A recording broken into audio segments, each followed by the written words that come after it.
So what are we going to talk about? It's always an issue, right, Tommy? I just never know what to talk about. This is the first thing, is I just can't fucking hear you. We got to start with that. There we go. Maybe we can take a look at you. Let's turn the lights up. There you go. Hello, Hollywood.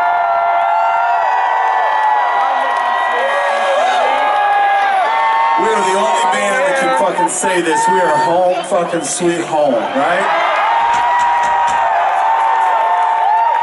So, fuck. Can we just all sit down for a second? Just take 1 second and sit down and let's just talk about what's going on. You can do it. I'll sit down with you. Go ahead. I can outweight you.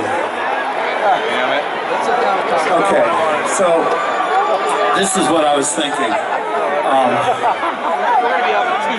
This moment right here is actually very magical for a lot of reasons. But most of all, if the story I'm going to tell you in a second didn't happen exactly in the chain of events that it happened, none of us would be here right now. You guys would have gotten in cars, come here, and we wouldn't have been here, we would have never met each other, and it's kind of fucking weird. The whole thing's been weird. So this is what happened. It was 1980, and it was Hollywood, California, and I was here. And I was playing in this band called London, and we were kind of doing okay. And I thought to myself, there's got to be 3 other guys that want to rip the throat out of this music industry. I know they're out there, because at the time, there were these bands like the Knack and the Plimsolls, and they had their little haircuts and their ties, and they were singing sweet little songs, and to be honest with you, it made me fucking sick. And so, in 1981, I went to a club on Santa Monica Boulevard called the Starwood Club. You fuckers are way too young. Don't scream. You don't know the Starwood Club, do you? So I go in there, and I walk in, and I look like this, a younger version, and there's this drummer, and he's just kicking the shit out of these drums.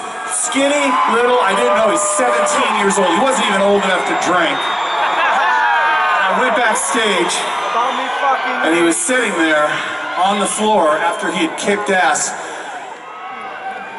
I'm sorry.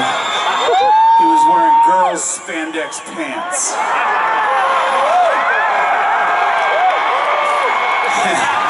And we talked about punk rock, and we talked about heavy metal, and we talked about glam rock in the 70s, and we talked about what the fuck is happening in Los Angeles, and we decided to start a band. So I was living at this girl's house, and I don't remember her name. Motley Crue never remembers their names. We were playing these songs, bass and drums, Live Wire, Too Fast for Love, Starry Eyes, Take Me to the Top, all stuff off of Too Fast for Love to Be. And we said, what are we going to do for a guitar player? Now there's a magazine here called The Recycler. And all the guitar players in there were into everything that we weren't into, and me and Tommy thought we were fucked. And then there was one ad, I can't even believe it, it said, loud, aggressive motherfucker, call me only if you're serious, make fucking noise.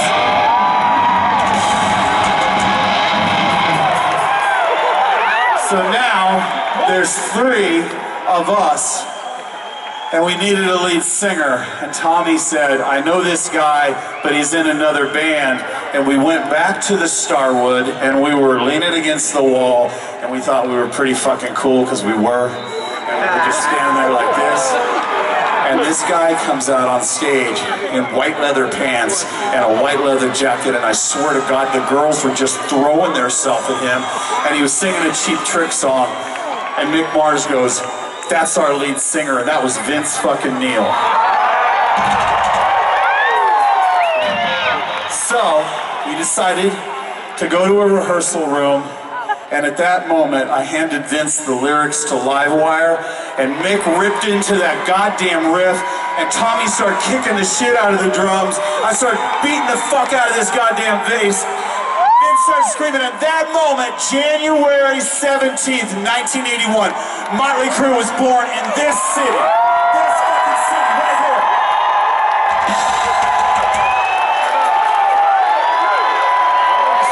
And I'm gonna tell you guys, from the cradle to the grave, man, Motley Crue, we love you guys for embracing us, for everything that is bad and everything that is good. Are you ready for some more music?